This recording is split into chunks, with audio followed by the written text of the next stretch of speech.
if I woke up 30 pounds overweight and wanted to lose it all by the end of this year, this is exactly what I'd do. In fact, this is the exact same protocol we used to help Brian lose 33 pounds, drop 60% of his visceral fat, and gain 1.5 pounds of lean mass in 12 weeks. Now, I must warn you, like Brian, if you follow this plan exactly as outlined, you will have people accusing you of being on Ozempic. So if you're ready to drastically change your health by the end of 2025, follow this and take some notes. Number 1 is to eliminate alcohol. When you drink, your body prioritizes burning it first while creating what I call the vicious cycle. It's where you drink alcohol, you make worse food decisions at night, you get shittier sleep, you wake up lethargic, which kills your willpower and decision making, especially when it comes to food, and then you repeat the cycle. Trying to burn fat while drinking alcohol is playing the game in hard mode, unnecessary, and you don't have to quit it for life, but for the time that you're in this fat loss phase, you want to set up the right environment for your body to burn fat, and that actually means eliminating alcohol. Next, multiply your body weight by 12. This is going to be your daily caloric intake. And if you do want things to go a little bit faster, you can multiply by 11 and get away with that, especially if you have more weight to lose. Step number 3 is to multiply your body weight by 0.8. This is going to give you the minimum daily grams of protein you need to build and maintain muscle while burning fat. One of the worst things I see when people try to lose weight is not putting enough emphasis on keeping muscle. And protein is crucial for that. And the other thing about protein is the fact that it's satiating. It will help you keep fuller longer. And what I like to do for my clients is to set a floor and a ceiling for protein intake. The floor would be 0.8 grams per pound of body weight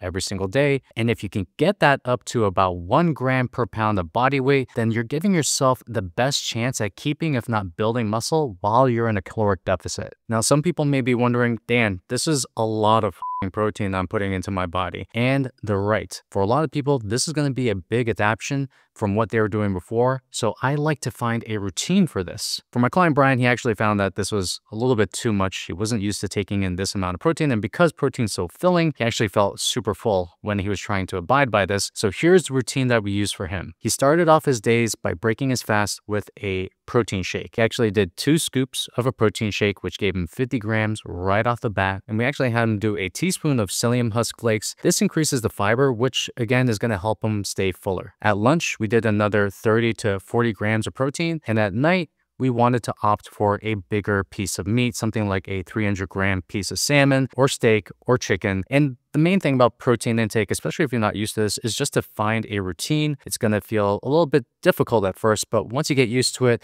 it becomes like brushing your teeth. So for number 4, I'm going to recommend something that not a lot of fitness pros would recommend, but I find that this makes it so much easier for my clients to hit. It is to keep your focus on just hitting your calories and your protein. When it comes to carbs and fats, you can interchange those, but the most important ones that you want to hit are going to be how many calories you're taking in and how much protein you're taking in. I find that when people are trying to hit their calories, their protein, their fats, and their carbs, and trying to make this all as exact as possible, it actually leads to overwhelm and confusion. So when in doubt, focus on the 2 main numbers, which are going to be the ones that I just mentioned. And that's going to make things so much easier from a tracking perspective. Now, number 5 is going to be setting the right meal schedule. And I always start at the end and then work my way back. So here's what I mean. We want our final meal to be at least 3 to 5 hours before we go to bed. One of the main reasons for this is because when you're going to bed, your body is entering into a rest and digest mode. And when you give yourself a longer time frame before you go to sleep, you end up improving sleep quality, which will actually make you improve your energy and your mood the next day. And if you have better mood and better energy, that's going to help you make better decisions with your food the next day. Once you set that hard stop, you're going to go all the way to the beginning and you're going to set your first meal to be at least 1 to 2 hours upon waking. I mentioned this in my last video where I talked about the fact that I stopped skipping breakfast because for high stress individuals, I think it's a net negative. It actually leads to worse food decisions and greater appetite at the end of the day. And what happens with the first meal is that we are doing a couple of things. We're regulating our hunger at the end of the day. We're also putting our bodies into an anabolic state when we take in enough protein, especially in the beginning. And from a circadian perspective, you're telling your body that it's time to wake up. And all these things put together, especially when you take someone from skipping breakfast like Brian was to not skipping breakfast and having a meal, you find that it has better downstream effects than skipping it in the first place. And lastly, we have a second meal that is right in between the first and last. And then this is going to be the creation of your unique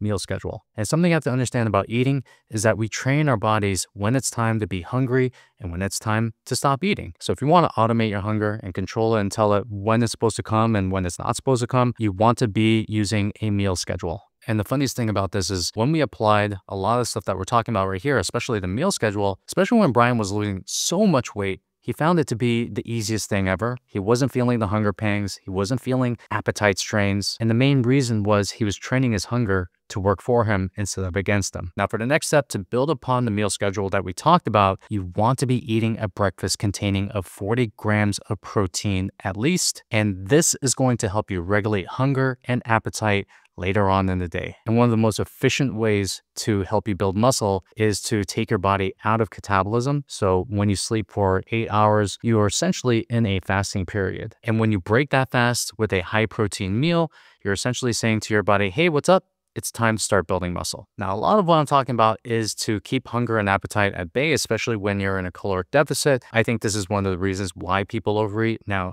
step 7 is going to be your best tool at doing that. And it's to use this specific water system, which is to drink 500 milliliters in the morning, drink your water in between your meals. And also, if you want to increase your fullness with your meals, drink your water before and also drink your water after your meals. Now, a lot of people are going to be coming in and saying, Dan, this is going to mess with your digestion and your body's not going to properly, put all these nutrients in your body. There's been plenty of research around this specific myth, and it has been debunked a number of times. There is no net negative benefit to drinking water before and drinking water after a meal. And don't listen to the old wives' tales.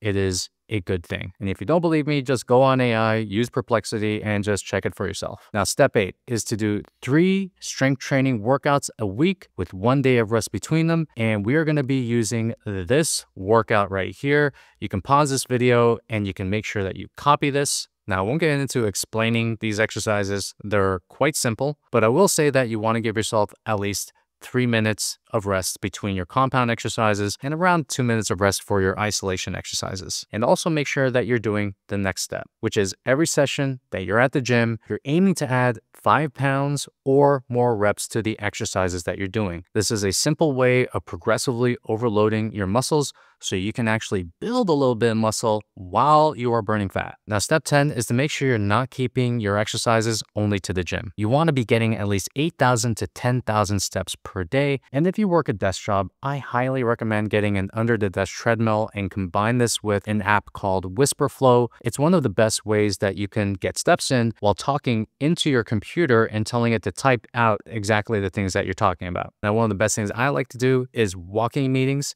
So whenever I'm in a meeting and talking to another person, I'm walking on my desk. And if you're wondering, oh, what do I use to take notes? There are so many AI app note takers that are out there. Just sync it in, and then those notes are going to be taken care of for you. Also, you don't just need to use this for work. You can actually use this for a lot of things like watching videos, watching Netflix series. There's so many ways that you can get walking in without even thinking about the fact that you're walking. And technology just makes it so simple these days. So there's no excuses. Now, number 11 is to make sure that you are setting up the right sleep environment. In my video where I was giving advice to people in their 40s, I told them, and I'm telling you right now, to create a sleep sanctuary for yourself. Environment is this invisible hand that dictates our behaviors. So one of the things that you want to do is create an environment that just makes it so easy to put your head on the pillow and go to sleep right away. A couple things that I would have is a cool room, mouth tape, especially if you're a mouth breather, blackout shades, getting a sleep mask. Preferably, I like the Alaska Bear brand. And also, if you're sleeping with a partner, getting separate covers. Now, something I like to do is sleep with a weighted blanket that's about 10% of my body weight. I find that this helps me induce sleep a lot better.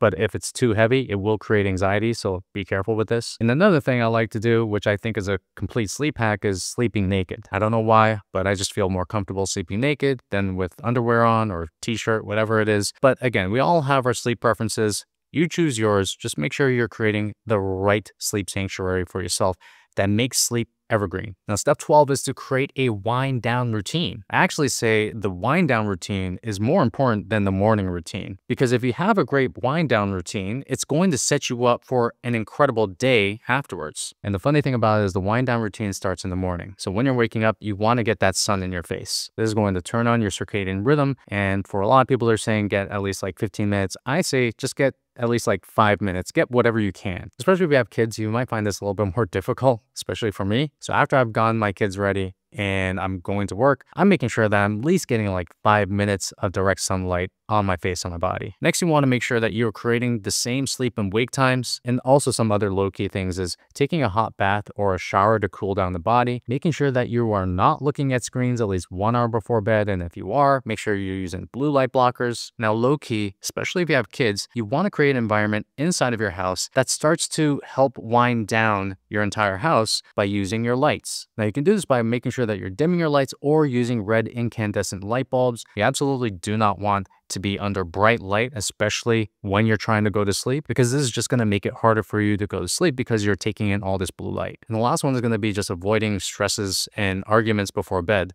You don't want to be arguing with your wife before bed. You just don't want to be arguing in general, but especially before bed, because that's just going to increase your stress levels and also make it just super hard for you to go to bed. And if you have a wife or a partner, you know exactly what I'm talking about. Essentially, what we want to do with this wind down routine is tell the brain, hey, what's up? It's time to go to sleep. I'm going to make you think a little bit less. I'm going to maybe entertain you a little bit more. And I'm just going to make this environment seem like it is conducive to turning our nervous systems down. Now, step 13 is to take at least 5 grams of creatine a day. Now, creatine does not directly burn fat, but it's important if you want to lose that 30 pounds because it's going to help you keep your muscles while dieting. Like something not a lot of people think about is like the fact that when they lose weight, they have a higher propensity to lose muscle. And then this is the worst thing because it actually slows down the metabolism. And creatine is one of the most safest, most researched, effective supplements on the planet. It actually helps you work out better. It helps preserve muscle mass. And all of this stuff will help you maintain your metabolism, especially while you're dropping weight. And if you're new to the creatine game, I create a free guide on the best protocol on how to take creatine, what creatine to take, and also who should be taking it and who should not be taking it. If you want the guide, just comment below creatine. I'll send it to you for free. Now, step 14 is something that I find deficient in around 75% of the people that I work with, which is vitamin D. Vitamin D is the most anabolic fat-burning supplement that you can take. It is crucial for fat loss because it can reduce the creation and storage of new fat cells. It may actually boost your metabolism by increasing serotonin and testosterone levels, both of which support fat loss. And when I say anabolic for muscle building, vitamin D promotes muscle repair and regeneration by affecting hormones like leptin and myostatin. Now, one of the best ways to get vitamin D is by exposing yourself to the sun at the right times, which is first thing in the morning and when the sun is setting at night. Now, if you can't do that, then supplementing with vitamin D and K2 is going to be important, especially if it's during the winter months or you simply just can't get outside. And the reason why you want to combine both of these together is because D3 helps your body absorb calcium, but K2 makes sure that calcium goes directly to your bones instead of building up in your blood vessels, which keeps your bones and heart healthier. Now, step 14 is to get serious about tracking. You want to make a routine of tracking your weight. Personally, for me, I track it every single day and I get the 7-day average to show me the true representation of my weight loss. For you, especially if you have emotional issues around the scale, then you want to be doing this more sporadically, but you still want to be on a routine. The best way to build muscle, get stronger in the gym is by tracking your workouts. You don't want to be going to the gym and guessing what you did the last time. That is a recipe for mediocrity. You also want to be tracking your nutrition. Now, even tracking your nutrition, some people are like, oh, I can't do this. It's too hard and whatever. I wouldn't even say do it for trying to burn fat. I would actually do it to see where your weakest at. So if you find that most of your calories come after 8 p.m. at night, you have just found one of your biggest weaknesses, which you can actually fix. But you won't know that unless you're actually tracking and keeping yourself honest. Now, next, I would track your waistline on a weekly basis. If you have 30 plus pounds to lose, most likely a lot of that is visceral fat. Now, where visceral fat accumulates is right here around your most important organs. Now, one of the things you have to realize is that, yes, your belly may be bigger than you want it to be, but also you will see the belly decrease faster than any other body part because you have the most to lose. And also, I recommend taking pictures every 4 weeks. You want a visual representation of your body transformation. And also, this is a great way to keep yourself honest. And I've talked to so many clients, and for the ones who just absolutely refuse to take pictures, they regretted it later on because they wish they had those pictures so they can actually get the truest representation of where their body was and where the body is at the present day. And lastly, you want to get your blood work checked. Even if you drop the 30 pounds, you want to make sure that everything underneath the hood is working as it should. And blood work is going to be the best representation of how healthy you are. Now, I say to get this every 6 months, but in our case of trying to lose this in 3 months, I get it at the beginning and I get it at the end. Step 15 is where I'm going to lose a lot of people, but if you're still watching afterwards, I know that you're serious. So while you are going through this journey, you want to keep a journal of what is happening as you're going through it. When you are taking notes on what is happening, how you're feeling, and where your biggest weaknesses are, this brings what most people lack, which is self-awareness. And something I understand about getting yourself in shape is that it is a slow burn. I remember talking to a client and he had just dropped 40 pounds off his body. And I asked him, okay, so, what was different? I mean, aside from the weight loss, what was different about the way that you're approaching life? And he came up with a complete blank. So I had to clarify things for him. I had to actually tease these things out. And after asking him enough questions, I actually found out that his sex life improved. He's playing with his kids every single day, where before he didn't even have the energy to run around with them. On day 80, he set a record for the revenue he made per month. He was sleeping better. He wasn't feeling as stressed. Oh, and also he was going to the pool and feeling proud of taking off his shirt. And the funny thing is that most people don't notice these things as they're getting in shape, which is wild to me. Now, something you have to realize about this journaling piece is the fact that it turns into an effective form of therapy. If you've been watching my channel, you'll see the videos I made about dropping alcohol and quitting porn. And aside from the motivation of doing these things, the thing that held me together was the fact that I was journaling every single day. And when I was journaling, I was seeing these small and also these big benefits that I was getting as a result of this journey I was putting myself through. So keep a daily journal, especially as you're going through this process. And I shit you not, you will learn more about yourself by doing that than going through 100 sessions of therapy. And the final part of this protocol is during these 3 months, you need to watch how you speak to yourself. If you find yourself being self-deprecating or identifying as this fat version of yourself, or saying to yourself, oh, I just do everything I can and I can't lose weight, what you are doing is you are putting yourself under a horrible trance. The first step to changing any part of your identity is by changing how you speak. Also, note the massive difference between these two statements. Oh yeah, I can't have a drink. As opposed to, nah, I don't drink. The first one seems like a struggle. The second one is a form of your identity. And it may seem uncomfortable first, but once you change your words, you're giving yourself a fighting chance of changing your reality. Also, practice mental rehearsal. This means visualizing the reps that you're doing, whether it's cooking yourself healthy foods, going to the gym, walking on your under the desk treadmill, and also create the ultimate vision and outcome of what you're trying to create. Essentially, you want to be there first before it happens so it feels normal for yourself. What you're doing is creating a new operating system, and if you don't do this, you will be right back to where you were before. Now, losing weight is one thing, and I'm going to tell you right now, everyone's done it. But the most important thing is keeping the weight off. So I did a video on the 6 crucial steps that you must take to keep the weight off forever. Click over here and I'll see you there.